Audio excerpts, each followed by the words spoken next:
వేదాంత ప్రకారంగా మోక్షం అంటే ఆనందమయమైనటువంటి స్థితి, దుఃఖ స్పృహ ఏమాత్రము లేని ఆనంద స్థితి, అంతేగాని శూన్య స్థితి కాదు.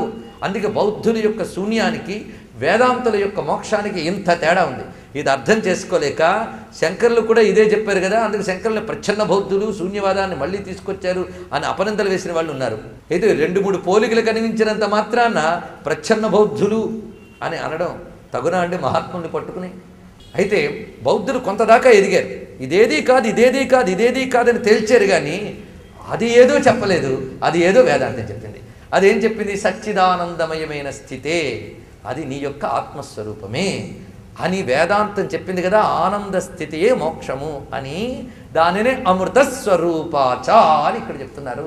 సచ్చిదానందమయమైన మోక్ష స్థితియే భక్తి అంటే. వేదాంతం చెప్పిన మోక్షానికి భక్తికి చెప్పినటువంటి అమృతానికి భేదము లేదు.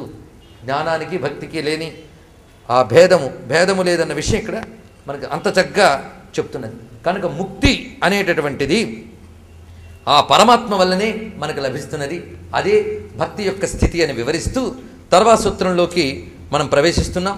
ఈ అమృతాహ అనే శబ్దం ఎన్నెన్ని చోట్ల వేదం వాడింది అనేదాన్ని మళ్ళీ తర్వాత కూడా చెప్తాం. ఎందుకంటే ఈ అమృతం వదలదు, ప్రతి సూత్రంలో మనల్ని పట్టుకుని ఉంటుంది. పైగా అంతా అమృతమే అని చెప్పాం కదా, అది తెలియాలంటే భక్తుల కథల్లోకి వెళ్ళండి. భక్తుల కథల్లోకి వాళ్ళు నాకిది కావాలి దీనివల్ల ఆనందం ఎప్పుడూ అనుకోలేదు, ఆయనతోనే ఆనందాన్ని అనుభవించారు. ప్రతి భక్తుడు కూడా ఆయనతోనే ఆనందాన్ని అనుభవించారు. ఎప్పుడైనా బాధపడ్డారు అంటే ఆయన మనస్సులోకి రాకపోతే బాధపడ్డారు, కానీ ఆయనతో మనస్సు పెట్టుకున్నంత కాలం ఆనందిస్తూనే ఉన్నారు ఆ భక్తులు. నిన్ను కీర్తించడమే ఆనందం అన్నారు. నాకేం అక్కర్లేదు స్వామి, నిన్ను కీర్తించడమే నాకు కావాలి, ఆ కీర్తనే నాకు ఆనందం అన్నాడు. నిన్ను పూజించడమే ఆనందం, అందులోనే నాకు ఆనందం ఉన్నది అని. ఎందుకంటే తద్వారా అతడు దేన్ని అనుభవిస్తున్నాడు? భక్తికి జ్ఞానానికి ఉన్న సామ్యం చూడండి. భగవానుని తన హృదయమునందే తలంచుకుని ఆనందిస్తున్నాడు. ఆ తలంపుకి బాహ్యోపచారములు సాధనయ్యే, కానీ అనుభవిస్తున్నది తన హృదయమునందున్న పరమాత్మే అందే. అందుకు ఇన్ని విధములుగా ఈ రెండిటికి భక్తికి జ్ఞానానికి తాదాత్మ్యం చూపిస్తున్నారు. కనుక అమృత స్వరూప అనే మాట జ్ఞానమునకు వాడబడింది, భక్తికి వాడబడింది. ఈ రెండు అభేదాన్ని మనం ఇలా తెలుసుకుంటున్నాం. పైగా అమృతం గురించి వేదం కూడా చాలా చోట్ల ఇహ అమృత భవతి అన్నాం. తమేవం విద్వాన్ అమృత ఇహ భవతి, ఎక్కడో పొందేది కాదండి అమృతం. మనం భగవద్భక్తులమైతే ఎప్పుడో చివరికి విమానం వస్తుంది మన ఇంటి దగ్గరికి, అప్పుడు మనం వైకుంఠానికి వెళ్ళి పొందే ఆనందం ఏదైతే ఉందో అది అని, అది కాదు.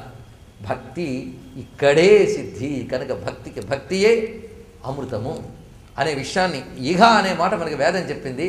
దానిని ఇక్కడ సాత్వస్మిన్ పరమ ప్రేమ రూప అమృతస్వరూపాచ అనే విషయం చెప్పి, అమృతం అండి కృష్ణ నామం మధురం, కృష్ణ రూపం మధురం, కృష్ణుని గానం మధురం, కృష్ణ చరిత్ర మధురం. అందుకే మధురమే తన్ మంగళం మంగళానాం సకల నిగమవల్లి సత్ఫలం చిత్స్వరూపం అన్నారు. బాగా మధురంట. మధురము రసము ఉన్నదాన్ని మనం ఫలం అంటాం. పండులో అంత రసం ఉంటుందిట. మరి కృష్ణుడు కూడా అంత గొప్ప ఫలంట. ఏం ఫలం ఇది అంటే వేదమనేటటువంటి కల్పవృక్షానికి పండిన పండుటండి ఇది.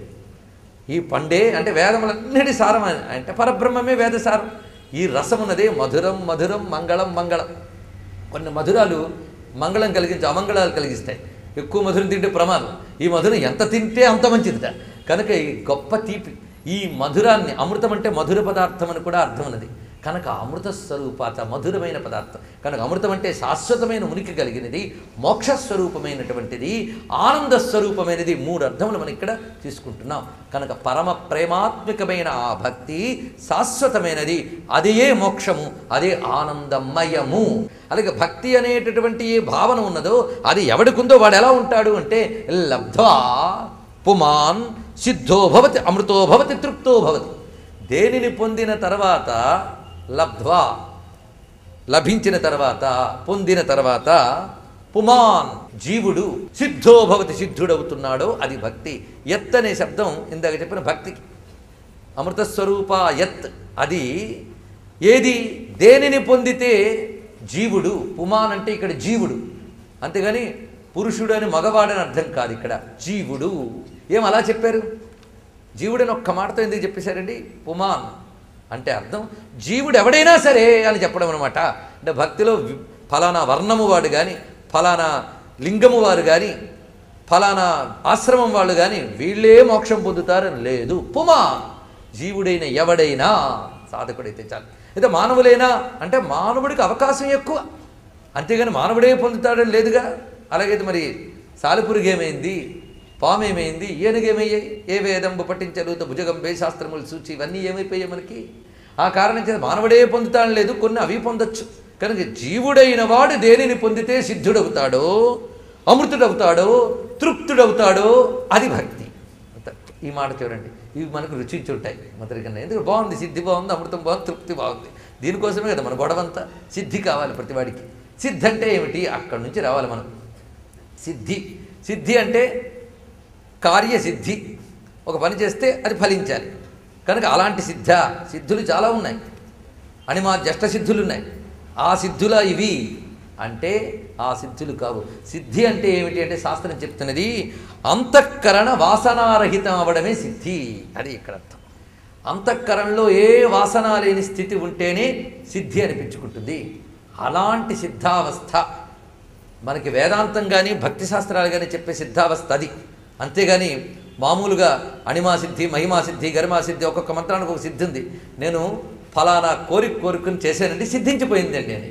కనుక అదే భక్త కాదు. అది కార్యసిద్ధి, కామనా సిద్ధి. అంతేగాని జీవుడికి కావలసిన సిద్ధి కాదు. అందుకే పుమాన శబ్దం వేశాడు. జీవుడికి కావలసిన సిద్ధి ఏమిటి? నువ్వు దేహానికి సిద్ధి కోరు, మనస్సుకు సిద్ధి కోరు, జీవుడికో. ఆ జీవుడికి కావలసిన సిద్ధి ఏది అంటే అంతఃకరణం వాసనారహిత అవడం ఏదైతే ఉందో అది సిద్ధి. ఆ స్థితి భక్తి వల్లనే లభిస్తున్నది. భక్తి లభించితే అంతఃకరణం వాసనారహితం అవుతుంది. ఆ భగవంతుడు తప్ప మరేది ఉండదు గనక ఇంకా దేని యందు వాడికి వాంఛ కానీ అంటుకోవడం కానీ లేదు గనక ఏ వాసన లేదు వాడికి.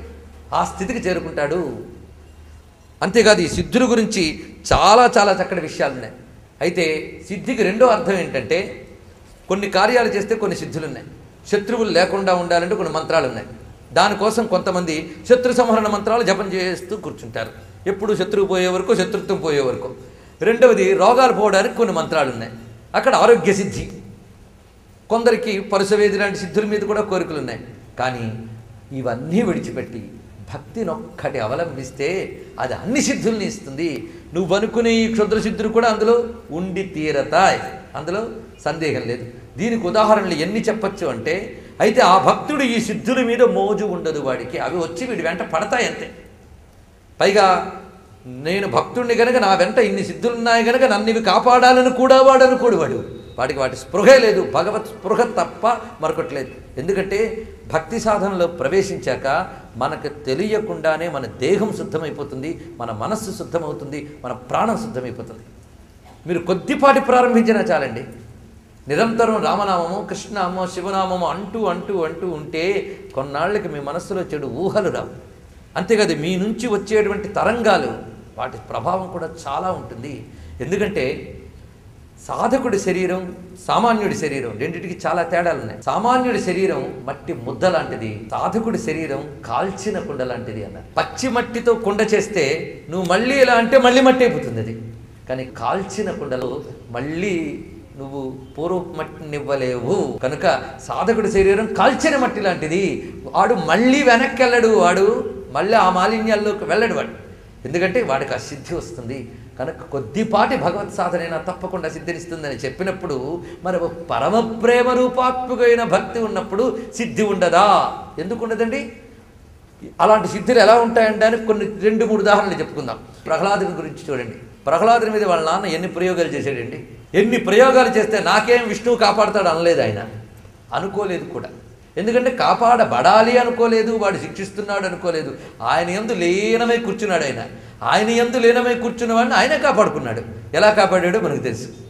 ఎందువల్ల? అతడు అమృతస్వరూప ప్రేమ అనబడేటువంటి స్థితిలో ఉన్నాడు. అలాంటి భక్తి పొందిన వాడికి ఆ సిద్ధులు వాటంతలే వచ్చాయి. ఆయన ఎన్ని రకాల ప్రయోగాలు చేశాడంటే సముద్రంలో పడేశాడు, కొండ మించి నేల మీద పడేశాడు, రంపాలతో కొంచాడు, అగ్నిలో పడేశాడు, అభిచార క్రియలు కూడా చేశాడు, అంటే చేతబళ్ళు కూడా చేయించాడు అప్పుడున్న విధానాల ప్రకారం. అయినా ఆయన ఏమీ కాలేదు. చిట్ట చివరికి ఒక మాట అంటాడు ఆయన. ఏమనంటే, పరమాత్మ పాపం వాళ్ళు ఇన్ని అవస్థలు పడుతున్నారు, కానీ వాళ్ళకి ఏ ప్రమాదము కలగరాదు అని నమస్కారం చేసేట నారాయణుడికి. లేకపోయింటే మొత్తం అందరూ మసైపోయేవాళ్ళు. ఎందుకంటే భక్తుడి మీద చెయ్యెత్తితేనే స్తంభించిపోయింది వాడికి. మరి ప్రహ్లాదుడి మీదకి వచ్చి దాడి చేస్తే వాళ్ళు ఏమవుతారండి? మరి వాళ్ళందరూ బ్రతికి బట్టకట్టగలిగారు అంటే ఆ ప్రహ్లాదుడు సర్వభూతాంతర్యమైన నారాయణుడు వీరు తెలియక చేస్తున్న అకృత్యమును మన్నించి రక్షించుగాక అన్నాడండి. మరి సిద్ధోభవతి అంటే ఇంకేం కావాలి?